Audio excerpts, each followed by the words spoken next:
پاک اور متحد ہونا پڑے گا، پھر اس بارگاہ میں جاؤ۔ حضرت موسیٰ علیہ السلام کی شریعت میں ایسا حکم تھا، اگر جسم کے کپڑوں پر کچھ لگ جاتا تو اس کو دھونے کی اجازت نہیں تھی، بلکہ اسے کاٹنے کا حکم تھا کہ اب دوبارہ پاک نہیں ہو سکتا۔ لیکن شریعت محمدی میں کتنی سہولتیں ہیں کہ میں جتنی دفعہ ناپاک ہوتا ہے اس کو پاک کر لوں، پھر اس کی بارگاہ میں حاضر ہوں۔ نماز کی شرائط میں سے جسم کا پاک ہونا، لباس کا پاک ہونا، جگہ کا پاک، باقی سب سے پہلے پاکی ہوگی، اس بارگاہ میں جانے کی تیاری ہوگی، پھر اس بارگاہ میں آ کر ہر طرح کا عمل جو قابل قبول تصور کیا جا سکتا ہے۔ خود حضرت امام حسن مجتبی علیہ السلام آپ کا رد عمل کیسا، آپ کا خوف خدا کیسا تھا؟ کیونکہ انہوں نے قرآن کو صرف پڑھا نہیں تھا بلکہ قرآن کو سمجھا بھی تھا۔ حضرت حسن مجتبی آپ نے قرآن کی آیت پڑھی فَلْيَضْحَكُوا قَلِيلًا وَلْيَبْكُوا كَثِيرًا۔ اس کا مطلب یہ ہے کہ فرمایا جب ہنسو تو کم ہنسو، قلیلا فَلْيَضْحَكُوا قَلِيلًا، قلیل ہنسے، تھوڑا ہنسے، زیادہ نہ ہنسا کریں۔ حضرت شیخ سعدی علیہ الرحمہ شیراز کے رہنے والے، آپ نے ایک روایت نقل کی، آپ نے حکایت نقل کی، آپ کے بے شمار پورے قوال ذریعے آپ کے مشہور ہے، ان میں سے یہ بھی فرمایا جو زیادہ ہنستا ہے، زیادہ ہنسنے کی وجہ سے اس کا دل جو ہے وہ مردہ ہو جایا کرتا ہے۔ جب دل ہی مردہ ہو جائے، جس نے ہمیں برے اور اچھے میں تمیز کروانی، جس نے ہمیں گناہوں سے باہر رکھنا ہے، تو پھر بتایا جب دل ہی مردہ ہو جائے تو کہاں تک تمیز رہتی ہے؟ فرمایا زیادہ نہ ہنسا کرو، کیونکہ زیادہ ہنسنے سے انسان کا دل جو ہے مردہ ہو جایا کرتا ہے۔ تو حضرت امام حسن مجتبی آپ نے بھی جب یہ آیت پڑھی فَلْيَضْحَكُوا قَلِيلًا وَلْيَبْكُوا كَثِيرًا، آپ کے درس دے رہے تھے، یہ آیت مبارکہ پڑھی تو آپ نے کہا مجھے تعجب ہے ایسے لوگوں پر جن کے پیچھے جہنم لگی ہوئی ہے اور وہ ہنسے جا رہے ہیں، ایسے ہنسنے والوں پر مجھے تعجب ہے کہ وہ ہنس کر جہنم کو اپنے تعاقب میں لگا رہے ہیں۔ اور فرمایا مجھے ان خوش و خرم رہنے والوں پر جو تعجب ہے کہ جن کے پیچھے موت لگی ہوئی ہے، کبھی بھی موت کو پکڑ سکتی ہے، اور بشاش ہنس رہے ہیں۔ آپ کے درس دے رہے تھے کہ اتنے میں آپ کے قریب سے ایک شخص کا گزر ہوا، آپ نے حیرت کے ساتھ اسے بلایا اور کہا کہ ہنسنے والے کیا تم نے پل صراط کو عبور کر لیا؟ کیا پل صراط کو پار کر لیا ہے؟ اس نے کہا جی نہیں۔ فرمایا اگر نہیں کیا تو پھر ہنسنے کی وجہ کیا ہے؟ پوچھا کیا تمہیں جنت کی خوشخبری مل گئی ہے کہ تم جنتی ہو آج سے؟ اس نے کہا نہیں۔ آپ نے پوچھا کیا تمہیں ہر طرح کی جو ہے وہ ضمانت مل گئی ہے کہ تمہاری بخشش کر دی جائے گی، اس لیے ہنس رہے ہو؟ اب اس شخص کے پاس نہیں کا جواب نہیں تھا، اور اس شخص کے بارے میں آتا ہے کہ حسن مجتبی علیہ الرحمہ آپ نے جب اس سے پوچھا نا، تو وہ شخص جب حضرت امام حسن سے جب اس کی ملاقات ہوئی تو اس کے بعد اس نے موت تک اس نے ہنسنا ہی چھوڑ دیا، ہنسنا ہی چھوڑ دیا۔ اور کہ ہنسنے پر اتنی جو ہے وہ گرفت ہے کہ رب کائنات خود فرما رہا ہے فَلْيَضْحَكُوا قَلِيلًا وَلْيَبْكُوا كَثِيرًا، کہ کم ہنسا کرو، وَلْيَبْكُوا كَثِيرًا، جتنا ہو سکے زیادہ سے زیادہ رویا کرو اللہ کی بات، اور اپنے گناہوں پر ندامت اٹھا کر نادم ہوا کرے کہ یا اللہ مجھ سے یہ بھی بھول ہوگی، مجھے معاف فرما دے، یا اللہ مجھ سے یہ بھی عمل ہو گیا برا، مجھے معاف فرما دے۔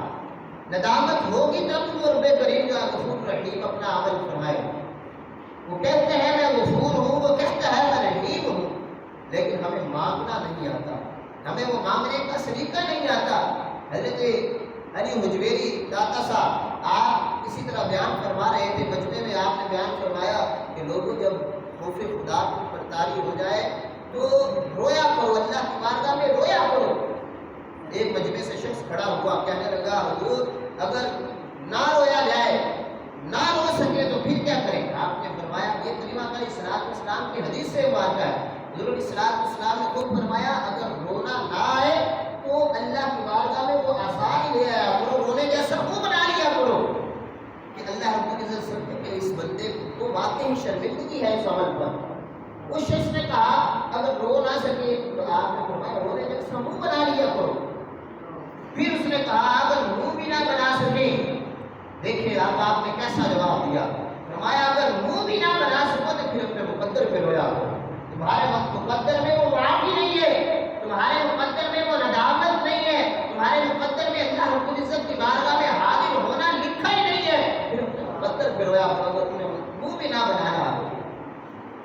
رونے سے اتنا اللہ رب العزت جو ہے وہ راضی ہوتا ہے جب اس کو یاد کر کے رویا جائے، جب اس کی بارگاہ میں گڑایا جائے، جب اس کو بہت زیادہ یاد کیا جائے، جب اس کی بارگاہ میں ندامت کا اظہار کیا جائے، وہ خوش ہوتا ہے کہ میرے بندے کو اپنے گناہ پر، اپنی حرکت پر، اپنے عمل پر جو ہے وہ ندامت ہو رہی ہے۔ اللہ رب العزت پھر اس کی توبہ والا عمل جو ہے وہ قبول فرما لیتا ہے، اور پھر توبہ بھی ایسی ہو کہ التائب من الذنب کمن لا ذنب له، فرمایا ایسی توبہ کرنی ہے کہ دوبارہ جو ہے وہ توبہ کرنے کی حاجت پیش نہ ہو۔ ایسی توبہ کرنی ہے کہ کمن لا ذنب له، جیسے پہلے کوئی گناہ کیا ہی نہ ہو، توبہ کر کیسے پاک صاف ہو جائے۔ توبہ کے حوالے سے آخری بات عرض کرنے لگا ہوں، سورہ رحمان ہے، اس کے تیسرے رکوع کی غالباً تیسری آیت ہے، فرمایا وَلِمَنْ خَافَ مَقَامَ رَبِّهِ جَنَّتَانِ، جو شخص اللہ رب العزت کا خوف پیدا کر لیتا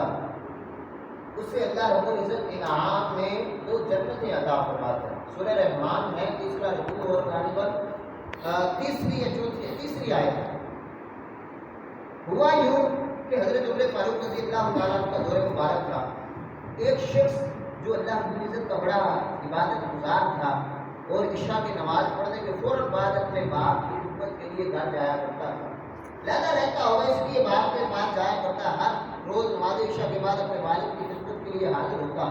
اور نماز پڑھنے مسجد سے نکلنے کے بعد اور اس کے گھر کے قریب یہ جو درمیانی فاصلہ تھا، اس راستے میں ایک عورت کا گھر آتا تھا، اور وہ عورت بڑی خوبصورت اور بڑی فحاش قسم کی عورت تھی۔ وہ عورت اس شخص کو جو عبادت گزار تھا، اللہ کی عزت کا بڑا خوف خدا رکھنے والا تھا، وہ عورت ہر روز سے ورگلانے کی کوشش کرتی، اپنی طرف مائل کرنے کی کوشش کرتی، لیکن وہ خوف خدا تھا اس لیے اس گناہ کی طرف نہ جاتا۔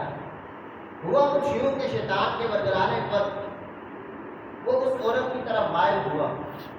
اس عورت کے گھر کے قریب جب پہنچا، اللہ اکبر، اسے قرآن کی آیت یاد آئی، ان الذین اتقوا اذا مسهم طائف من الشیطان تذکروا فاذا هم مبصرون۔ اسے جب قرآن کا یہ فرمان یاد آیا تو اس نے ایک دم سے چیخ ماری اور اسی وقت جا بے ہوش ہو گیا۔ اس آیت کا ترجمہ یہ ہے، فرمایا ان الذین اتقوا، وہ لوگ جن کے دل میں تقوی ہے، خوف خدا ہے، اذا مسهم طائف من الشیطان، جب شیطان نے اپنے جھانسے میں لے لیتا ہے، یہ میں سادہ ترجمہ کر رہا ہوں، جب شیطان اسے اپنے جھانسے میں لے لیتا ہے، جب شیطان اسے بس کر لیتا ہے تو تذکروا سے پھر اللہ کی یاد آ جاتی ہے، فَإِذَا هُمْ مُبْصِرُونَ، اور اس کی آنکھیں جو ہے وہ کھل جاتی ہیں۔ جب اس کو یہ فرمان یاد آیا، اللہ کا یہ حکم یاد آیا، تو اسی وقت اس نے ایک چیخ ماری اور وہیں پر بے ہوش ہو گیا۔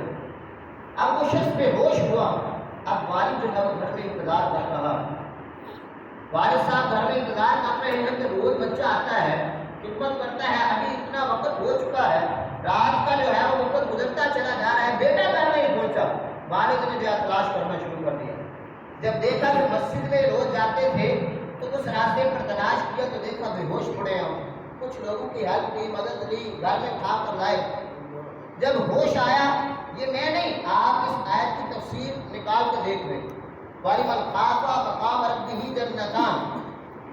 اس آیت کی تفسیر میں یہ واقعہ لکھا۔ جب گھر میں لائے تو پوچھا باپ نے کہ بیٹا کیا ماجرا ہوا، کیوں بے ہوش ہو گئے؟ کہا کہ ابا جان،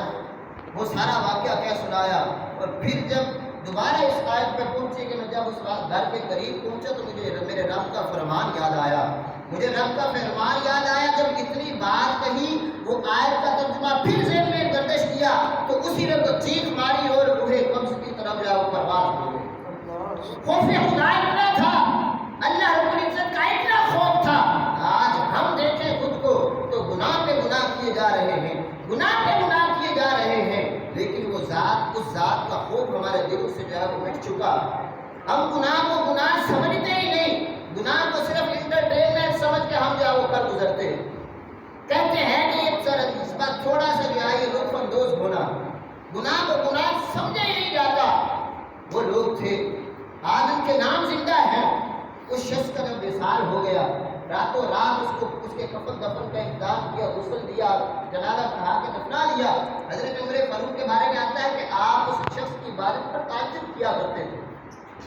تعجب کیا کرتے تھے۔ جب آپ کو اس واقعے کی خبر ہوئی، آپ اس کے گھر تشریف لے گئے، والد سے تعزیت کی اور کہا کہ آپ نے ہمیں پیغام کیوں نہیں دیا، میں تو امیر المومنین ہوں، جنازے میں شرکت ہو جاتی۔ آپ اس کے والد کہنے لگے کہ رات کا وقت تھا حضور، ہم نے مناسب نہیں سمجھا کہ آپ کے آرام میں خلل دیا جائے، کہا کہ مجھے اپنے بیٹے کی قبر پر لے جاؤ۔ اب وہاں پر جا کر حضرت عمر فاروق رضی اللہ تعالیٰ عنہ نے یہ آیت مقدسہ پڑھی،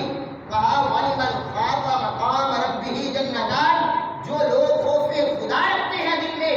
اور ان کو جب اللہ کا خوف ہوتا ہے، شیطان کی طرف سے کوئی وسوسہ آتا ہے، پھر رب کو یاد کر کے اپنی آنکھیں کھول لیتے ہیں اور اس برائی سے اپنے آپ کو بچا لیتے ہیں، ایسے شخص کو اللہ رب العزت کل قیامت کے دن 2 جنتیں عطا فرمائے گا۔ جب خود آپ نے یہ آیت مقدسہ تلاوت کی تو قبر سے آواز آئی، اے امیر المومنین، آپ نے سب فرمایا ہے، اللہ رب العزت نے مجھے قبر میں 2 جنتیں عطا فرمائی۔ سبحان اللہ۔ وَلِمَنْ خَافَ مَقَامَ رَبِّهِ جَنَّتَانِ، جو لوگ خوف خدا رکھتے ہیں ان کے لیے اللہ رب العزت نے مقام یہ رکھا ہے کہ انہیں جنت نعیم اور جنت عدن عطا کی جاتی ہے۔ وہ 2 جنتوں کا نام جنت نعیم اور جنت عدن ہے یا عدن ہے، یہ نام ان دونوں جنت۔ تو ہمیں جب ہم اپنے اندر خوف خدا کو طاری کر دیں گے، خوف خدا کو گھر دے دیں گے، تو مجھے امید ہے کہ اس بارگاہ سے ہمیں جو ہے کل قیامت کے دن اس بارگاہ کے سامنے ہمیں کبھی شرمندہ نہیں ہونا پڑے گا۔ ہم جو ہے اس بارگاہ میں سرخرو ہوں گے۔ دیکھیں ذرا، سوچیں ذرا، جس شخص کے دل میں خوف الہی ہو اور اس شخص کی طرح جب وہ کوئی گناہ کرنے لگے تو خوف الہی جب یاد آ جائے گا تو پھر انسان ہر طرح کے برے عمل سے اپنے دعوت کو پاک رکھے گا، ہر طرح کے عمل سے، برے عمل سے اپنے آپ کو بچا کر رکھے گا۔ جب برائیاں ہی ختم ہو جائیں گی تو پھر جنتیں کیوں نہیں ملیں گی؟ اس لیے میرے بھائیوں، آج کی جو بات تھی وہ یہی تھی کہ خوف خدا کو اپنا لیں۔ آمنوا اتقوا اللہ حق تقاتہ، میرے رب نے فرمایا ہے کہ مومنو ڈرو رب سے، اور ایسے ڈرو کہ جس طرح ڈرنے کا حق ہے، حق تقاتہ، ڈرنے کا حق ادا کر دو، ایسا ڈرو میرے کچھ رب کریم سے۔ اور وہ حق یہی ہے کہ جب جب کوئی گناہ کرنے کے پر ہم جو ہے وہ گرفتار ہو، جب ہم کسی گناہ پر آمادہ ہو جائیں تو اسی وقت خوف الہی اتنا ہو کہ ہم جو ہے اس گناہ سے باز آ جائیں اور اپنے دامن کو پاک صاف رکھیں۔ اللہ تعالی ہم سب کو عمل کی توفیق عطا فرمائے۔ وما توفیقی الا باللہ۔